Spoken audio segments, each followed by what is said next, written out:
با همه سلام. امروز ما درباره فوتبالبازان گپ میزنیم که نمیتوانند در اسپارتاک مسکو بازی کنند زیرا با اونا خوردن گوشت خوک حرام کرده شده است. امروز ما ایده مشهورترین فوتبالبازان مسلمان نقل خواهیم کرد. اما پیش از سر کردن میخوام با شما یک سوال خردک پیشنهاد کنم.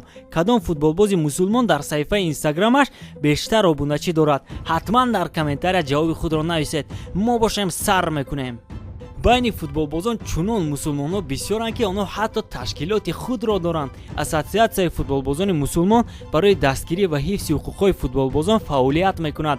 این تشکیلات سال 2011 در لندن تأسیس یافت. آن را سابق بازیگر یک چند دسته‌های پریمیر لیگ ناتان الینگتون تشکیل کرد. خودی او سال 2005 پیش از تویش با دختر مسلمان بوسنیایی اسلام را قبول کرد. باز یک فوتبالباز دیگر که از پشت عشق اسلام را قبول کرده است، این فرانک ریبری میباشد. در آغاز سال 2000 فرانک با دختر الژیری عاشق شد و به خاطر آینده عائله‌اش مسلمان شد. راستش رو گویم اگر من بهترین دختر دنیا رو وام نمیخوردم، مسلمان نمیشدم. برای خوشبختی و هیبه من در حقیقت به همه چیز آماده‌ام. من در اسلام صلح و آرامی را دریافتم. فهمیدم که اون به من چقدر ضرور بود و چطور اسلام در لحظه‌های مشکل به من کمک میکند. میگوید ریبری این جفت عائله خوشبخت دارند و 4 فرزند به وای میرسانند. بغیر از ریبری بین فوتبالبازان فرانسوی بسیار نفرانی هستند که مسلمان میباشند. این به آن وابسته است که در فرانسه بسیار الژیریا و نمایندگان دیگر ملت‌ها که به الله باور دارند زندگی میکنند. کی میداند شاید اگر زندگی زیدان مسلمان نمیبود، ریال مادرید 3 مرتبه پای هم لیگ چمپیون‌ها را به دست نمیآورد. سال 2003 ابیدال اسلام را قبول کرد. در بارسلونا وقتی ماه رمضان حتی برای ابیدال خوراک‌های مخصوص آماده میکردند تا در آن حرام کرده الله و دیگر محصولات نالازمه نباشد. زیر تاثیر ریبری و ابیدال، تیری آنری نیز اسلام را قبول کرد. سابق بازیگر آرسنال و بارسلونا پس از آن که مسلمان شد گل‌هایش را با سجود جشن می‌گرفت، یعنی با سجده به الله شکرگزاری می‌کرد. با همین طرز قریب همه مسلمان‌ها گل‌های زده‌اش را جشن می‌گیرند. انا کریم بنزما باشد که در عائله الژیری‌ها تولد شده است، تنها به نام مسلمان است. مثال او والبوینه را روی راست تهمت کرده است و عموما بین فوتبالبازان چنین کریم‌ها بسیارند که عموما مسلمان بودن خود را فراموش کردند. ما ایده چنین فوتبالبازان نیز ویدیو آماده کرده ایستادیم. بنابراین با کانال ما ابونه شده حتما زنگوله را زیر کن تا اولین شده اون ویدیو را نیز تماشا کنی. سابق بازیگر سیویلیا و تاتنهام فردریک کانوته باشد، نسبت اسلام و نام مسلمانیش جدی رفتار میکند. سال 2007 کانوته با آن نگاه نکرده که فوتبالباز دوست داشتنی مخلصان بود، میخواست با سیویلیا شرطنامه‌اش را قطع کند. همش برای آنکه او نمیخواست فوتبالکای دسته را با رکلام شرکت بوکمیکری ببر کند. ماموریت سیویلیا توانست فردریک را برای ماندن در دسته راضی کند، ولی در رکلام سرپرستان کانوته اشتراک نکرد. در سیویلیا نسبت مسلمانی فردریک با حرمت و احترام مناسبت میکردند.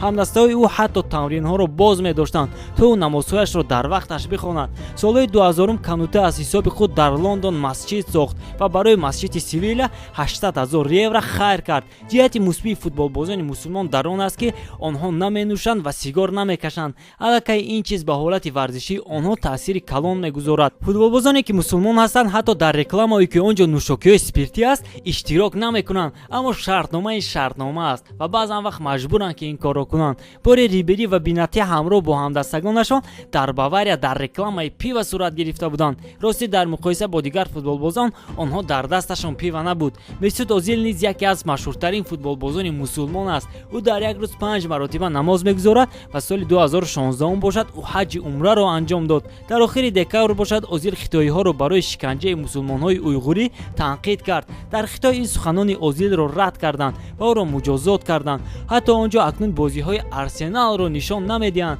راستی پس از کرونا ویروس دیگر هیچ کس به آنجا رفتنی نیست. سامی خدیرا و امره جان هم مسلمان میباشند. اگر در یوونتوس بغیر از جان تنها پیانیچ مسلمان باشد، پس در لیورپول شماره همدستگان مسلمانش بسیار بودند. روزه، نماز و دیگر کارهای اسلامی را امره همراه با صلاح و منه انجام میداد. این فوتبالبازان همیشه برای ساختمان مسجدها و خیر برای تشکیلات‌های گوناگون مبلغ جدا میکنند. با مسلمانی خود سلام نه تنها به مصری‌ها بلکه به انگلیسان نیز تاثیر میگذارد. چندی پیش مخلص ناتینگهام فورست بن بیارد از پشت محمد صلاح اسلام را قبول کرد. بن گفت که پیشتر اسلام را بد میدید، اما با زندگی و رفتار صلاح با دیگران نگاه کرده به قرار آمد که این دین را قبول کند.